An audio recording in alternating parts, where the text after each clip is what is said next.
ಒಬ್ಬ ಲೈಫಲ್ಲಿ ಸಕ್ಸಸ್ ಆದ ಅಂದ್ರೆ ಅವನ ಹಿಂದೆ ಒಂದು ಹೆಣ್ಣಿರ್ತಾಳೆ ಅಂತಾರಲ್ಲ, ಅವ್ರು ಯಾರು ಗೊತ್ತಾ? ಅವನ ಹೆಂಡತಿ, ತುಂಬಿನ ಮನೆಯ ಸೊಸೆ.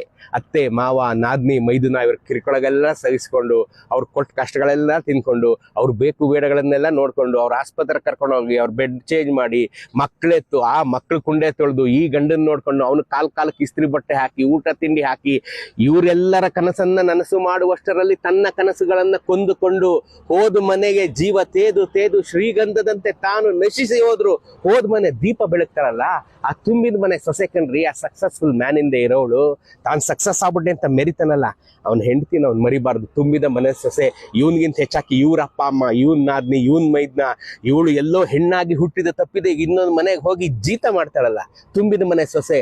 ಅವಳಿಂದ ಆ ಮನೆ ಬೆಳಗರಿಯೋದು, ಅವಳಿಂದ ಇವರೆಲ್ಲ ಸಕ್ಸಸ್ ಆಗಿರೋದು, ಅವರಿಂದ ಇವರೆಲ್ಲ ಪದವಿಗೇರಿರೋದು. ಅಂತ ಮಹಾ ತಾಯಿಗೆ, ತುಂಬಿದ ಮನೆ ಸೊಸೆಯ ಪಾದಗಳಿಗೆ ನನ್ನೊಂದು ನಮಸ್ಕಾರ. ನೀವೆಲ್ಲೇ ಇರಿ, ಹೊಟ್ಟೆ ತಣ್ಣಗಿರ್ಲಿ, ತಾಯಿ ಚಾಮುಂಡೇಶ್ವರಿ ನಿಮ್ಮನ್ನು ಚೆನ್ನಾಗಿಟ್ಟಿರ್ಲಿ.